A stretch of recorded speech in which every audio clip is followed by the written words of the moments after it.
እጅግ ብዙ የተሳሳቱ ወይም ሚስአንደርስቱድ የተደረገ ቃል ወደ ገላትያ መልእክት ክፍል 4 እምነት እውነተኛ ትርጉም ለምን ሁሉን እንደሚቀየር ገላትያ ምዕራፍ 3 ከቁጥር 22 እስከ 29፣ ሮሜ ምዕራፍ 1 ቁጥር 1 እስከ 2፣ ገላትያ 3 26 ዛሬ የምንመለከታቸው የመጽሐፍ ቅዱስ ክፍሎች ይሆናሉ። ሰላም ቅዱሳን፣ እንደምንሰነበታችሁ፣ ሳምንቱን በመልካም እንዳሳለፋችሁ ተስፋ አደርጋለሁኝ።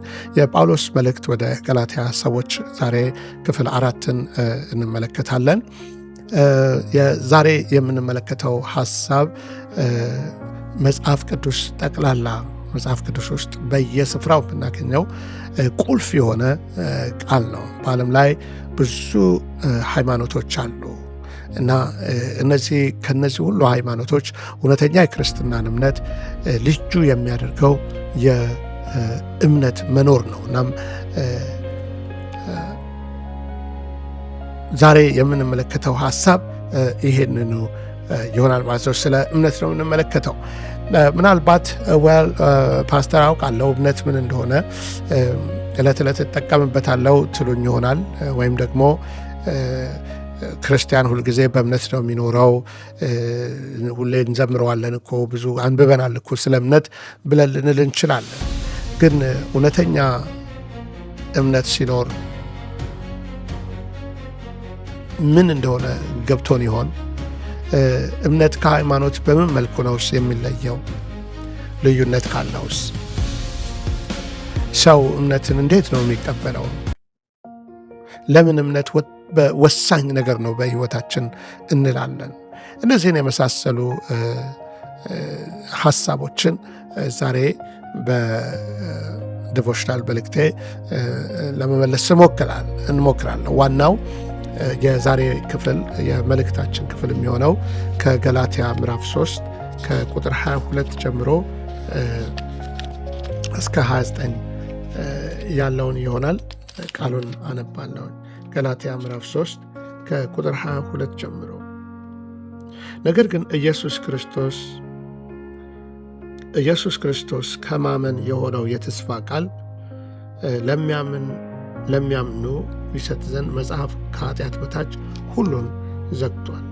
እምነት ሳይመጣ ሊገለጥ ላለው እምነት ተዘግተን ከሕግ በታች እንጠበቅ ነበረ። እንደዚህ በእምነት እንጸድቅ ዘንድ ሕግ ወደ ክርስቶስ የሚያመጣ ሞግዚታችን ሆኗል። እምነት ግን መጥቷልና ከእንግዲህ ወዲህ ከሞግዚት በታች አይደለንም። በእምነት በኩል ሁላችሁ በክርስቶስ ኢየሱስ የእግዚአብሔር ልጆች ናቸውና ከክርስቶስ ጋር አንድ ትሆኑ ዘንድ የተጠመቃችሁ ሁሉ ክርስቶስን ለብሳችኋልና። አይሁድ ወይም የግሪክ ሰው ወይም ባሪያ ወይም ጨዋ ሰው የለም፣ ወንድም ሴትም የለም፣ ሁላችሁ በክርስቶስ ኢየሱስ አንድ ሰው ናችሁና። እናንተም የክርስቶስ ከሆናችሁ እንኪያስ የአብርሃም ዘር እንደ ተስፋውም ቃል ወራሾች ናቸው ይለናል። መጀመሪያው ነጥቤ እምነት ሁሉ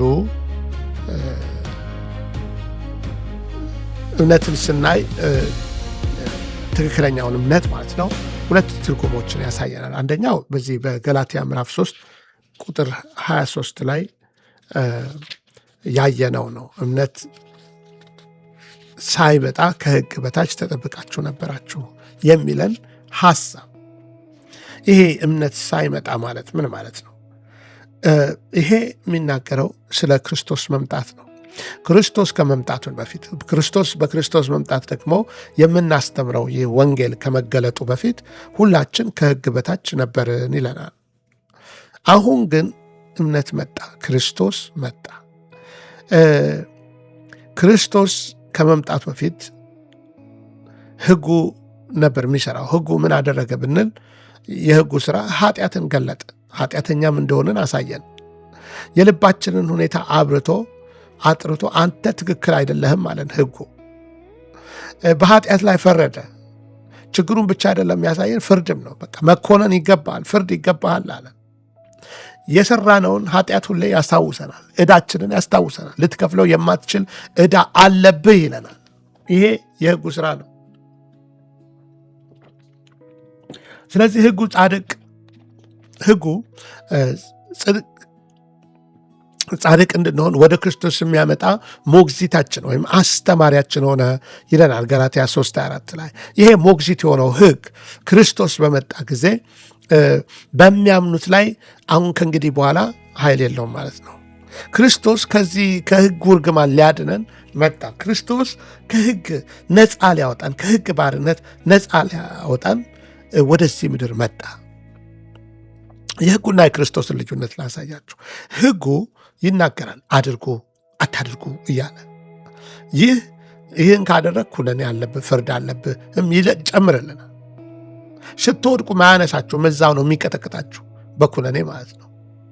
ሕጉ ህመሙ ምን እንደሆነ ሊናገር ይችላል፣ ሊፈውስ ግን አይችልም። ሕጉ ማስታወስ ይችላል። አንተ ተሳስተሃል እያለ ልክ እንደ መስታወት አስቡት። መስታወት ፊታችሁን አይታችሁ ፊታችሁ ላይ ቆሻሻውን ልታዩ ትችላላችሁ። መስታወቱ ያሳያችኋል፣ ነገር ግን ቆሻሻውን ከፊታችሁ ላይ አያነሳው። ቆሻሻው እዛው እንዳለ ይቀመጣታል። አንድም ጣቱን አያነሳም መስታወቱ ሕጉ ችግሩን የሚያሳይ እንጂ ችግር ፈቻ አይደለም። ያ ነው ሕጉ የሚቆምበት፣ እዛ ጋር ነው እስከዛ ነው የሚሄደው። ክርስቶስ ግን እዛ ጋር ነው የሚጀምረው።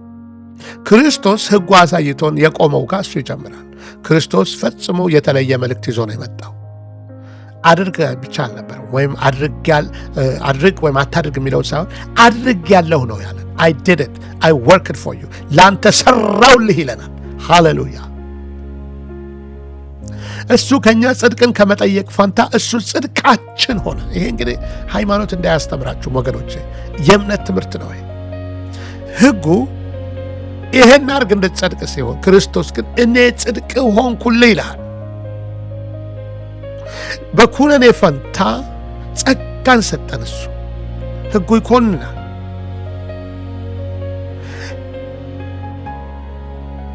ከበርግማን ፈንታ እሱ ራሱ እርግማን ሆነልን። ገላትያ 3:23 ላይ ክርስቶስ ከሕግ እርግማን ሊዋጀን ዘንድ እሱ ራሱ እርግማን ሆነ ይለናል። ምን ያህል አስደናቂ ፍቅር ነው! አስገራሚ ፍቅር ነው። ክርስቶስ አስቀድሞ ሁሉን ጨረሰ። እሱ ሰርቶ ደጁን ከፈተ። የጽድቅ መንገድ ሆነ። እሱ ጽድቅ ሆኖ መጣለን።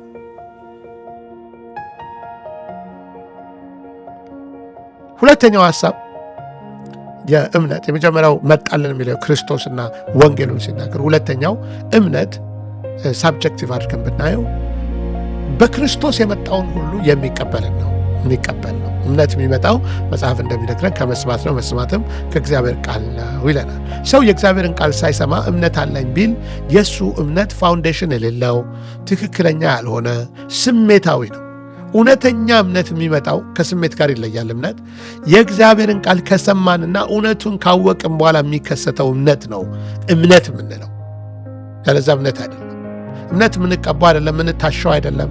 እምነት በቃሉ በውስጣችን የሚፈጠርና በክርስቶስ የተደረገውን ሁሉ የሚቀበል ነው። እኔ አንቴና አብየዋለሁ።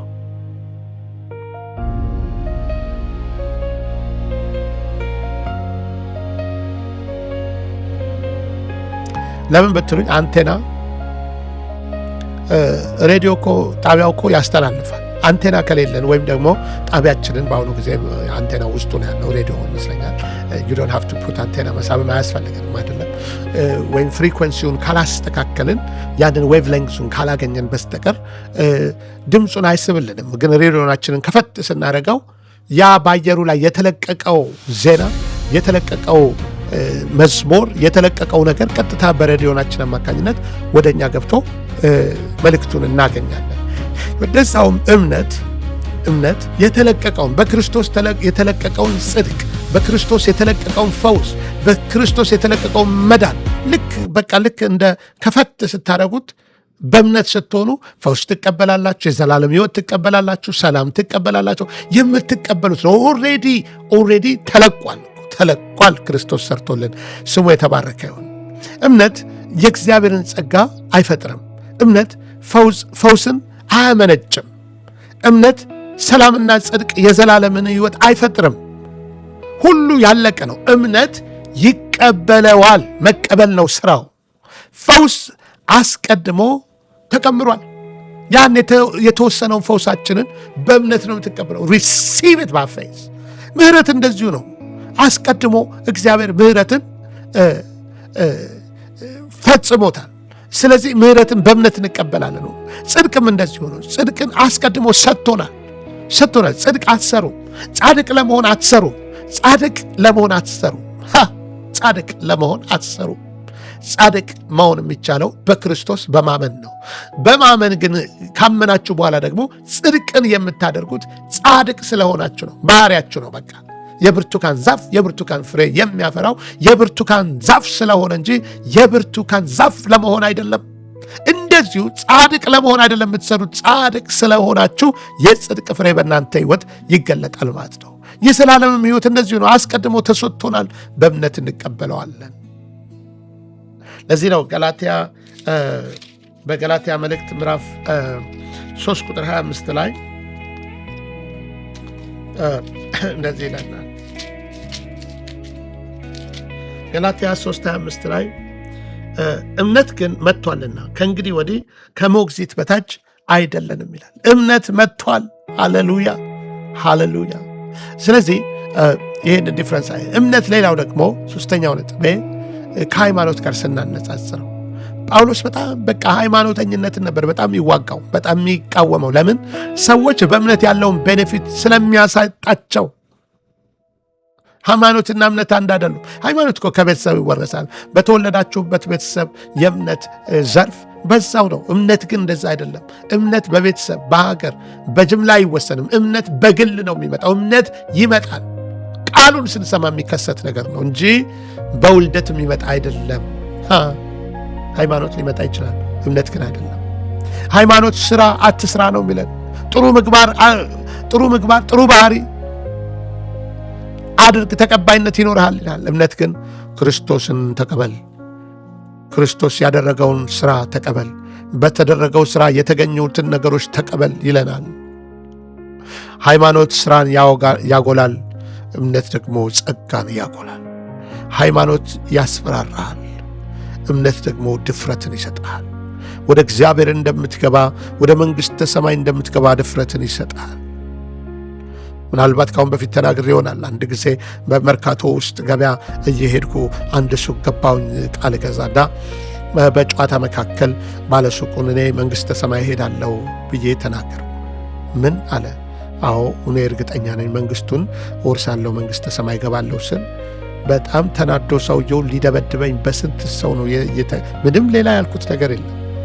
እና ያ ሰው እስላም ነበርና ምን አለኝ? እኔ ስንት ጊዜ የምጾመው ስንት ጊዜ የሚደረገውን ሁሉ የሚያደርግ በራሱ እምነት ማለቴ ነው እገባለሁ ያላልኩ አንተ እንዴት ነው የምትገባው አለና ተናደደ። ወገኖቼ እሱ ብዙ ሃይማኖት አድርግ የሚለውን ነው የሚያደርገው፣ በእምነት በክርስቶስ ያለውን አልተቀበለምና ነው። ዛሬ ያንን ልናይ ይገባል። ሃይማኖት ሞክሩ ይለናል፣ ሙከራ ነው ያለው። እምነት ግን እመኑና እረፉ ይለናል። ይሄ ትልቁ ልዩነት ነው። ሃይማኖት ድካም ነው የሚሰጣችሁ። ሁልጊዜ ሌላ ደረጃ አለ፣ ሁልጊዜ ሌላ ፍላጎት አለው። አልበቃህም፣ በቁ አይደለህም ይልሃል። እምነት ግን እረፉ ይለናል። ስራው አስቀድሞ ተሰርቷል ይለናል። ዕዳ ተከፍሏል ይለናል። ፍላጎቱ እግዚአብሔር የሚፈልገው አስቀድሞ ተሟልቷል ይለናል። ፍጹም ሊሟላ የሚገባው ነገር በኢየሱስ ማመን ነው። ለዚህ ነው ማቴዎስ 11:28 ላይ እናንተ ደካሞች ሸክም የከበዳችሁ ሁሉ ወደ እኔ ኑ እኔም አሳርፋችኋለሁ ያለን። እምነት ያሳርፋል። እምነት ረፍት ነው። እምነት ይጠራናል። ዛሬ እምነት ከመንፈስ ሕግ የመንፈስ ሕግ ነው። ሌላው ራሱ ጳውሎስ ሮሜ ምዕራፍ 8 ላይ ስለ መንፈስ ሕግና ስለ መንፈስ ሕግና ስለ የሞት ሕግን የሚሰራውን ሁለቱን እያወዳደረ ሮሜ ምዕራፍ 8 ላይ ይነግረናል እና ላንብበው። ቁጥር 2 ላይ እንደዚህ ይላል፣ እንግዲህ በክርስቶስ ኢየሱስ ያሉት አሁን ኩነኔ የለባቸው። በክርስቶስ ኢየሱስ ያለው የሕይወት መንፈስ ሕግ ከኃጢአትና ከሞት ሕግ አርነት አውጥቶኛልና ይላል። ምክንያቱም በክርስቶስ ያለው ሕግ ይሄ የመንፈስ ሕግ አውሮፕላን እኮ ምድር እያለ የምድር ስበቱ ቁጭ አድርገዋል መሬት ላይ ማለት ነው። ነገር ግን ሞተሩ ተነስቶ ሲያኮበኩብና ከዛ ክንፎቹ ተዘርግተው ሲሄድ የምድሩን ስበት ጥሎት ይሄዳል። የምድሩ ስበት መሳቡን እኮ ስላቆመ አይደለም፣ ወይም ሕጉ ስለጠፋ አይደለም። ግን ከዛ ሕግ በላይ የኤሮዳይናሚክስ ሕግ ስለሚሰራ አውሮፕላኑን በአየር ላይ ያንሳፍፈዋል። ስለዚህ የሞት ሕግ አለ። ነገር ግን በክርስቶስ ነፃ ያወጣን የመንፈስ ሕግ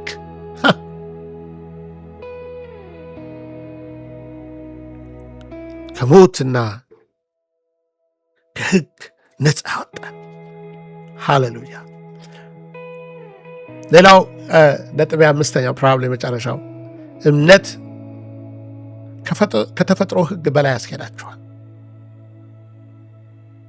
ምን ማለት ነው? ኢየሱስ በውሃ ላይ ተራመደ። ጴጥሮስ አይኖቹን በክርስቶስ ላይ ባደረገ ጊዜ በውሃ ላይ ተራመደ። ሞገዱን ሲያይ ብቻ ነው የሰጠመው። ሙታኖች ተነስተዋል፣ ሕሙማን ተፈውሰዋል፣ ተራሮች ተነቅለዋል። ያ የሆነበት ምክንያት ሕጉ ጠፍቶ አይደለም። ሰዎችን በሞት የሚያስቀምጠው ሕግ፣ ሰዎችን በበሽታ አስሮ የሚይዘው ሕግ ጠፍቶ አይደለም። የእግዚአብሔር ከፍ ያለው ስልጣን ስለተገለጠ ነው። ሐኪሙ ተስፋ የለህም ሲልህ፣ እምነት ደግሞ የሐኪሙ ቃል የመጨረሻ አይደለም ይላል። የአምላኬ ቃል የመጨረሻ ነው። ተሸነፍክ ሲልህ፣ እምነት ከአሸናፊዎች ትበልጣለህ ይላል። በወደደን በእርሱ ከአሸናፊዎች ሁሉ እንበልጣለን።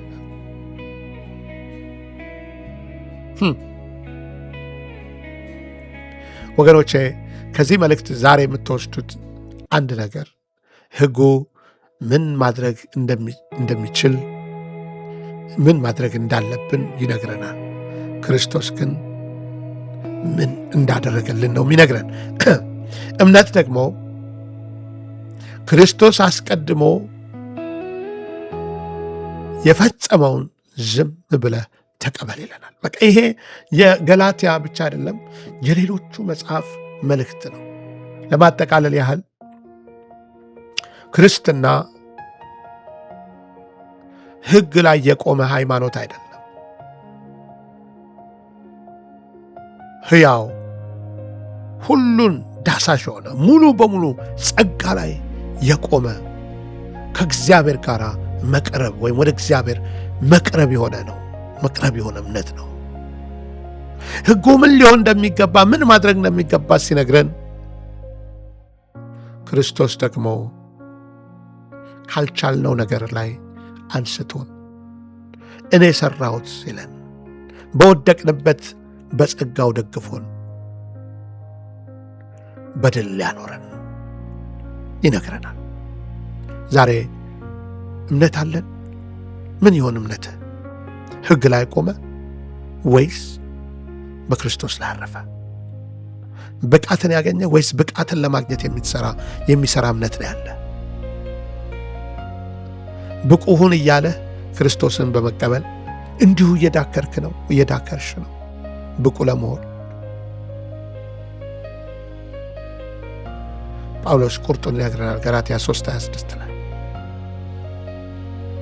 ሁላችሁም ደግሞ የምናምን ሁላችን የእግዚአብሔር ልጆች ናቸዋል። የእግዚአብሔር ልጆች ደግሞ ከሆናችሁ ገላትያ 3:26-29 ላይ እንደሚነግረን የአብርሃም ወራሾች ናቸዋለን። የበረከት ሁሉ ወራሽ ሆንን። ስለዚህ ዛሬ ኢየሱስ ክርስቶስን የግል አዳኛችን አድርገን ካተቀበልን በዚህ ሰዓት ወደ ሕይወታችን ልናስገባው ያስፈልጋል። ተቀበሉ ዛሬ ሁሉንም ዘላለም ሕይወት፣ ጸጋን፣ ይቅርታን፣ የእግዚአብሔር ልጅ መሆንን ሳይ እንደዚህ ልንል እንችላለን። ጌታ ኢየሱስ ና ወደ ሕይወቴ ግባ፣ ኃጢአቴን ሁሉ ባፈሰስከው ደም እንድታጥብልኝ እጠይቅሃለሁ። ዛሬ የሕይወቴ አዳኝና ጌታ አድርጌ እቀበልሃለሁ። ስላዳንኸኝ ወደ ሕይወቴም ስለመጣ አመሰግንሃለሁ። በኢየሱስ ስም አሜን። እግዚአብሔር ይባርካችሁ። ማጠቃለያ ጸሎት ጨርሳለሁ። ጌታ ሆይ ይህንን ቃልህን የሰሙትን እያንዳንዱ የእምነትን ምስጢር አንተ እንድትገልጽላቸው ነው ጸልያለሁ። ታመው ያሉ ቢኖሩ ዛሬ በእምነት ፈውሳቸውን ይቀበሉ በናዝሬቱ በኢየሱስ ክርስቶስ ስም። ከታማሚው አካላቸው ላይ ማንኛውም በሽታ የተነቀለ ይሁን በኢየሱስ ክርስቶስ ስም። ፈውስ እንዲያገኛቸው ጸልያለሁ። በሽታ ተነቀል፣ ክፉ በኢየሱስ ስም ተነስ። እያንዳንዱ ሰው እንድትባርክ ጌታ ሆይ ሃይማኖት ግርዶሽ ሆኖ ያጨለመባቸውን ነገር ሁሉ የቃልህ እውነት ብርሃን ሆኖ ወደ ረፍትህ፣ ወደ ሰላምህ፣ ወደ ፈውስህ፣ ወደ ጽድቅህ፣ ወደ ብቃትህ ያመጣቸው ዘንድ በኢየሱስ ስም ጸልያለሁ። እናመሰግናለን ስለ ቃልህ በጌታ በኢየሱስ ስም አሜን። እግዚአብሔር ይባርካችሁ። ምናልባት ይህንን ቻናል ላይክ፣ ሰብስክራይብ ካላረጋችሁ ላይክ፣ ሰብስክራይብ ታደርጉ ዘንድ አበረታታችኋለሁኝ።